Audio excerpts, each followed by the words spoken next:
पैदाइशी चेस यानी कि शतरंज खेलने की कला है, लेकिन शायद उसकी जिंदगी में इससे भी बढ़कर कुछ चीजें। सर्चिंग फॉर बॉबी फिशर कहानी की शुरुआत में 7 साल के एक बच्चे जॉश को दिखाया जाता है, जो अपने दोस्तों के साथ अपने पिता के साथ पार्क में हाइड एंड सीक खेल रहा होता है। और जब वो अपने दोस्तों के साथ छुपा होता है, तभी उसके पिता पीछे से आते हैं। जॉश वहाँ से भाग जाता है और एक दूसरी जगह जाकर छुप जाता है।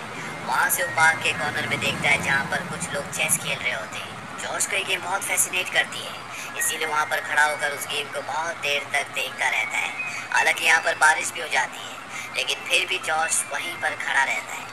अब अगले दिन जॉश जब अपनी मॉम के साथ अपनी छोटी सिस्टर के साथ स्कूल से आ रहा होता है, उसकी मॉम बोलते क्या तुम्हें पिज़्ज़ा खाना है। जॉश कहता है क्यों ना हम पार्क में जाएं गेम देखने के लिए। उसकी मॉम को कुछ समझ नहीं आता और उसे पार्क ले आती है और जॉश उस जगह खड़ा हो जाता है जहाँ पर बहुत सारे लोग चेस खेल रहे होते हैं। ये सब के सब होमलेस होते हैं, इसीलिए इनके कपड़े, रहने का तरीका, बोलचाल का तरीका सब बहुत अजीब होता है। साथ ही साथ यहाँ पर एक जुआ भी खेल रहे होते हैं, यानी कि चेस की गेम में शर्त लगा रहे होते हैं। इसके अलावा कुछ लोग यहाँ पर ड्रग्स भी बेच रहे होते हैं। जॉश की मॉम को बिल्कुल अच्छा नहीं लगता, वो अपने बेटे को यहाँ से ले जाना चाहती है, पर जॉश इस पूरी गेम में पूरी तरह से खोया होता है। जॉश की मॉम उसे घर ले आती है और घर आने के बाद जॉश अपने डॉल हाउस में अपने छोटे छोटे खिलौने से पूरे चेस के प्लेयर्स बनाता है। जॉश के दिलो दिमाग में चेस की गेम देखकर बहुत कुछ बदल गया होता है और अगले दिन फिर जब वो अपनी मॉम और अपनी छोटी सिस्टर के साथ उसी रास्ते से घर जा रहा होता है, तो जॉश का पूरा ध्यान उसी तरफ होता है जहाँ पर होमलेस लोग चेस खेल रहे होते हैं। वहाँ पर एक आदमी मैले कुचैले कपड़े पहनकर भी बैठा होता है, जिसकी चेस की टेबल के आगे लिखा होता है कि अगर कोई फोटो खिंचवाना चाहता है या चेस खेलना चाहता है तो उसे $5 पे करने होंगे। ये अपने टाइम का एक चैंपियन होता है। इसने एक बहुत बड़े चेस प्लेयर को, जिसका नाम टाल था, उसे 1953 में हराया था। जॉर्ज की मॉम उस आदमी को $5 देती है। वो आदमी बोलता है कि तुम्हारा कैमरा कहाँ है, क्योंकि उसे लगता है कि ये फोटो खिंचवाना चाहते हैं। जॉर्ज की मॉम कहती है कि मेरा बेटा आपके साथ चेस खेलना चाहता है और जॉर्ज अब पहली बार चेस टेबल के आगे बैठता है। इससे पहले जॉर्ज ने कभी भी चेस नहीं खेला और जब वो उसके साथ खेलता है तो वो भी उतनी स्पीड से चेस खेलता है जितनी स्पीड से वो खेल रहा होता है। उस गेम में एक बार उसे चेक भी देता है। हालांकि वो आदमी कुछ ही देर में जॉर्ज को हरा देता है, पर जॉर्ज ने जिस तरह से गेम खेला होता है उसने वहीं पर बैठे हुए एक आदमी का ध्यान अपनी तरफ अट्रैक्ट किया होता है। वो आदमी जॉर्ज से उसका नाम पूछता है। जॉर्ज उसे अपना नाम बताता है। वो आदमी जॉर्ज को बोलता है कि तुम बॉबी फिशर की तरह चेस खेलते हो। बॉबी फिशर एक वर्ल्ड चैंपियन है। यहाँ पर जॉर्ज की मॉम भी हैरान होती है कि उसने चेस खेलना सीखा तो सीखा कैसे, क्योंकि उसे आज तक कभी किसी ने चेस खेलना नहीं सिखाया।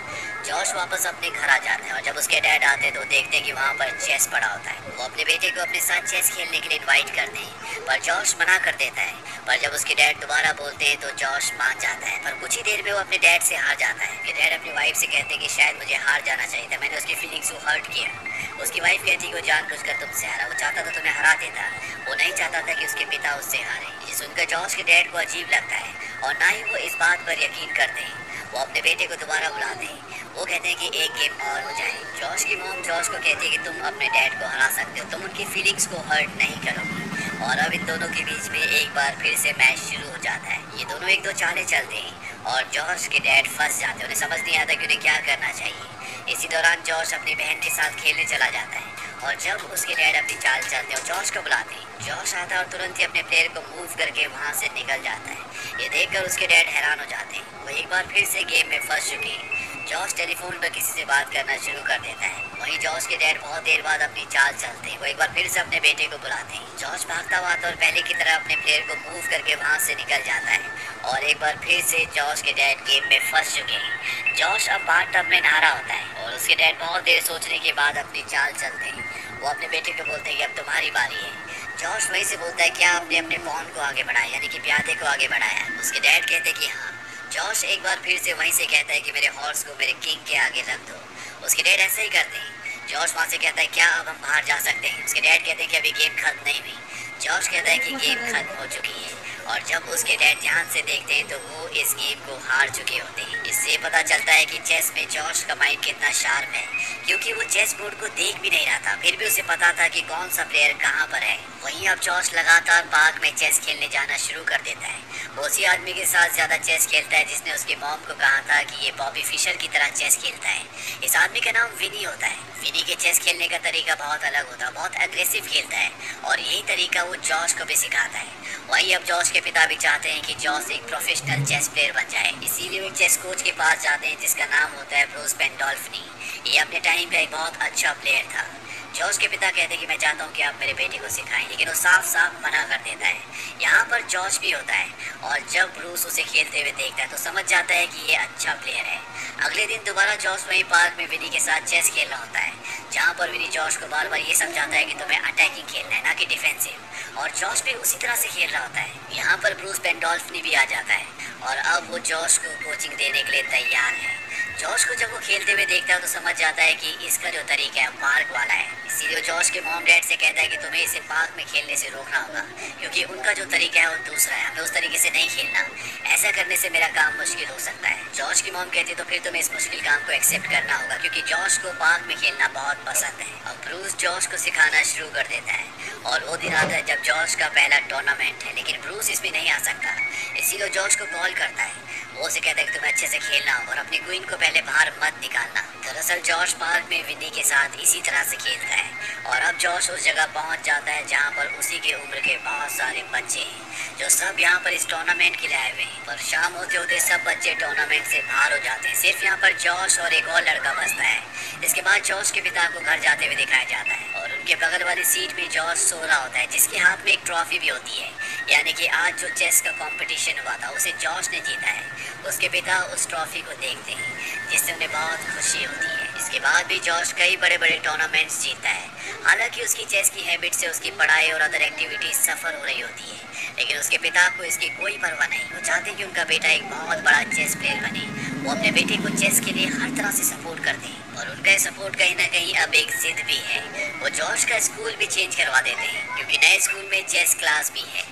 हालांकि जॉश इस बात से थोड़ा सा उदास भी हो जाता है और जब वो पार्क में अपने दोस्त विनी के साथ होता है तभी वो वहाँ पर देखता है कि एक जगह सभी चेस प्लेयर्स इकट्ठे खड़े हैं। जॉश को लगता है कि हो ना हो यहाँ पर आज बॉबी फिशर आए।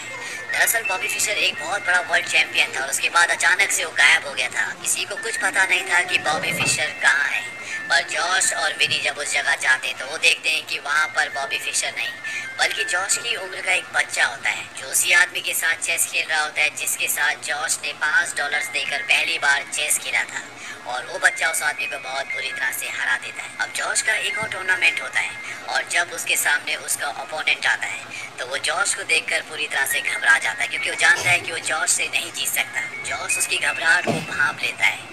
वहीं बाहर जॉश के पिता भी खड़े होते हैं और कुछ ही देर बाद जॉश बाहर आ जाता है, यानी कि वो मैच हार गया। इस बात से उसके पिता बहुत परेशान हो जाते हैं। वो अपने बेटे से पूछते हैं कि तुमने क्वीन को बाहर निकाला था, क्योंकि जॉश इस गेम को मात्र 7 चालों में हार गया था। पर जॉश उन्हें कुछ भी नहीं बताता, वो सिर्फ इतना ही कहता है कि शायद वो मुझसे अच्छा प्लेयर था, जबकि सच ये होता है कि जॉश इस गेम को जानबूझ के हारा था। वहीं जॉश के कोच अब उसके लिए कुछ नए रूल्स बनाते हैं। वो कहते हैं कि तुम अब फास्ट गेम नहीं खेलोगे, जो कि उसकी नेचुरल गेम होती है, जिस तरह से वो विनी के साथ खेलता है। साथ ही साथ वो ये भी समझाते हैं कि तुम्हें अपने ओपोनेंट को अपना दुश्मन समझना है। जॉश ये बात सुनकर बहुत हैरान होता है।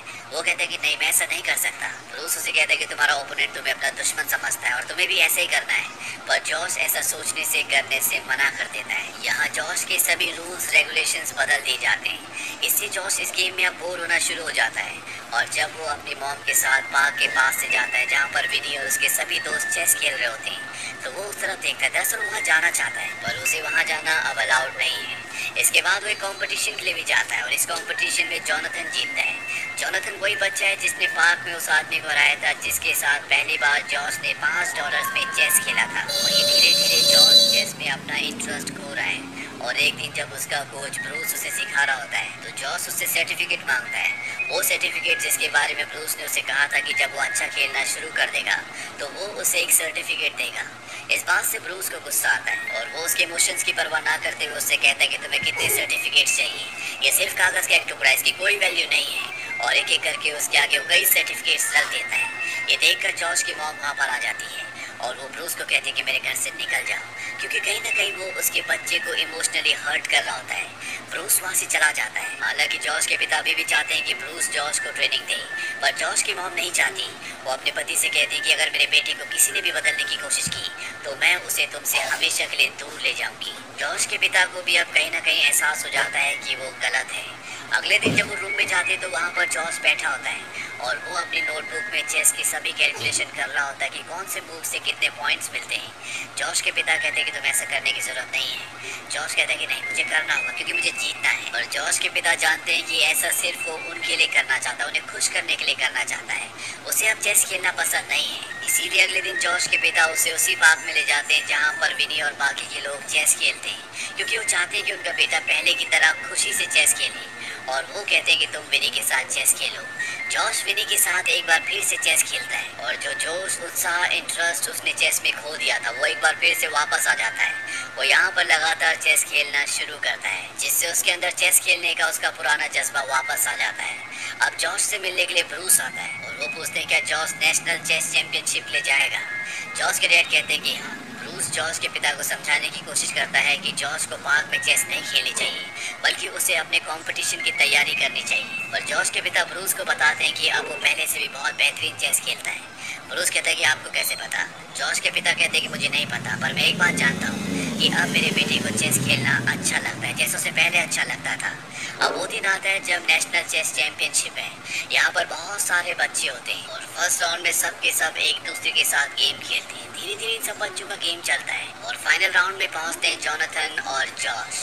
जोनाथन वही लड़का है जिसकी गेम देखने के लिए पार्क में सारे चेस प्लेयर्स खड़े हो गए थे। अब यहाँ पर फाइनल राउंड से पहले एक ब्रेक होता है और ब्रेक में जॉश से मिलने के लिए उसका कोच ब्रूस आता है। ब्रूस को भी अब अपनी गलती का एहसास है। वो जॉश को उसका सर्टिफिकेट फ्रेम करवा के देते हैं और उसे कहते हैं कि जॉश उसके टीचर की नज़रों में एक सर्टिफाइड चेस प्लेयर है। जॉश हमेशा से इस सर्टिफिकेट को चाहता था। इस सर्टिफिकेट को पाकर वो बहुत खुश होता है और साथ ही साथ वो ये भी कहता है कि मुझे फाइनल गेम से बहुत डर लग रहा है। उसके टीचर कहते हैं कि मैं गेम ओवर होने तक यहीं पर रहूँगा। दरअसल पहला गेम होता है जब उसका कोच, उसका टीचर यहाँ पर आया होता है और अब जॉश जोनाथन के सामने बैठ जाता है। इन दोनों के बीच में गेम शुरू हो जाती है। बाहर से सब के सब स्क्रीन पर देख रहे होते हैं। यहाँ पर विनी भी होता है और जॉश विनी के तरीके से यहाँ पर गेम खेलना शुरू करता है। वो शुरू में अपनी क्वीन बाहर निकाल देता है और जोनाथन इस मौके को नहीं खोता और वो जॉश की क्वीन को मार देता है। इस बात से उसके कोच और उसके पिता दोनों बहुत डिसअपॉइंट हो जाते हैं। उन्हें लगता है कि अब जॉश गेम हार चुका है। वहाँ पर विनी भी होता है। जॉश की मॉम विनी से पूछते हैं क्या गेम खत्म हो चुकी है। विनी कहता है कि ऐसा कुछ नहीं है, जॉश ने जानबूझ कर किया है। और इसके बाद जॉश और जोनाथन कई चालें चलते हैं और कुछ ही देर बाद जॉश उसकी भी क्वीन को मार देता है। यानी कि अब गेम बराबरी की हो गई है। ये दोनों की दोनों कई चालें चलते और इन दोनों के कई प्लेयर्स अब गेम से बाहर हो चुके हैं, यानी कि वो मारे जा चुके हैं। और गेम में एक पल ऐसा आता है जब जॉश पूरी तरह से शांत हो जाता है। उसे अपने टीचर, अपने कोच ब्रूस की वो बात याद आती है कि तब तक कोई भी चाल मत चलना जब तक तुम्हें गेम समझ ना आए। बाहर से ब्रूस भी गेम को देख रहे होते हैं और समझ जाते हैं कि अगर जॉश चाहे तो वो इस गेम को जीत सकता है, लेकिन इसके लिए उसे बहुत आगे तक देखना होगा। और यहाँ पर जॉश को कुछ समझ में नहीं आ रहा होता। वो बहुत देर तक गेम को ध्यान से देखता रहता है और इसके बाद वो जोनाथन की तरफ अपना हाथ बढ़ाता है, यानी कि वो इस गेम को ड्रॉ करना चाहता है। वो जोनाथन को कहता है कि तुम इस गेम को हार चुके हो, अगर तुम चाहो तो इस गेम को ड्रॉ करके हम चैंपियनशिप को शेयर कर सकते हैं। और जोनाथन ऐसा करने से मना कर देता है और अब ये दोनों चाल चलना शुरू करते हैं और एक एक करके एक दूसरे के सभी प्लेयर्स को खत्म कर देते हैं। और अब चेस बोर्ड में दोनों का किंग और एक एक पॉन बचता है। ये दोनों अपने अपने पॉन को आगे बढ़ाकर वजीर को जिंदा करना चाहते हैं। सबसे पहले जोनाथन एंड तक पहुंच जाता है, उसका वजीर गेम में वापस आ जाता है। पर अगली चाल में जॉश भी अपने पॉन को आखिरी तक पहुंचा देता है और जैसे उसकी क्वीन यानी कि वजीर गेम में वापस आता है तो वो उस लाइन में होता है जहाँ पर जोनाथन का किंग है, यानी कि उसे चेक है, इसीलिए उसे किंग को हटाना होगा। और उसी लाइन में आगे उसकी क्वीन होती है। जैसे जोनाथन अपने किंग को हटाता है, जॉश उसकी क्वीन को एक बार फिर से गेम से बाहर कर देता है और इस तरह से जॉश इस चैंपियनशिप को जीत जाता है। और अंत में हमें दिखाया जाता है कि जॉश अपने छोटे से दोस्त के साथ वॉक कर रहा होता है। जॉश के माँ बाप उसे बहुत ही प्राउडली देख रहे होते हैं। जॉश अपने दोस्त को कहता है कि जब मैं तुम्हारी एज का था तब मैं तुम्हारे जितना अच्छा प्लेयर नहीं था। दरअसल वो अपने दोस्त का उत्साह बढ़ा रहा होता है और यही एक चीज होती है जो जॉश को दूसरे लोगों से, दूसरे प्लेयर से पूरी तरह से अलग करती है। इस कहानी में हमें समझाने की कोशिश की गई है कि इस दुनिया में कोई भी जीत, कोई भी खेल तब तक खेल नहीं होता जब तक आप उसे एंजॉय नहीं करते, क्योंकि कामयाबी, जीत सिर्फ ट्रॉफीज पाने का नाम नहीं है, बल्कि कामयाबी वो होती है जिसमें आपको खुशी मिले, भले उस खेल में फिर आपको ट्रॉफीज मिले या ना मिले। साथ ही साथ इंसान को कभी भी अपनी अच्छाई, अपनी इंसानियत को नहीं खोना चाहिए, क्योंकि कोई भी खेल सिर्फ एक खेल है, जिंदगी, इंसानियत उससे कहीं बड़ी है। हालांकि इस फिल्म का नाम सर्चिंग फॉर बॉबी फिशर है। बॉबी फिशर जो कि एक बहुत बड़ा वर्ल्ड चैंपियन था जिसने कई चैंपियनशिप जीती, और उसके बाद वो अचानक से गायब हो गया। इस मूवी में बॉबी फिशर का कई बार रेफरेंस दिया गया है, इसीलिए इस फिल्म का नाम सर्चिंग फॉर बॉबी फिशर रखा गया, जबकि कहानी जॉस विट्स्किन की है। ये मूवी 1993 में रिलीज हुई थी। IMDb पर इसकी रेटिंग है 7.4। उम्मीद करते हैं कि सच्ची कहानी आपको पसंद आई होगी।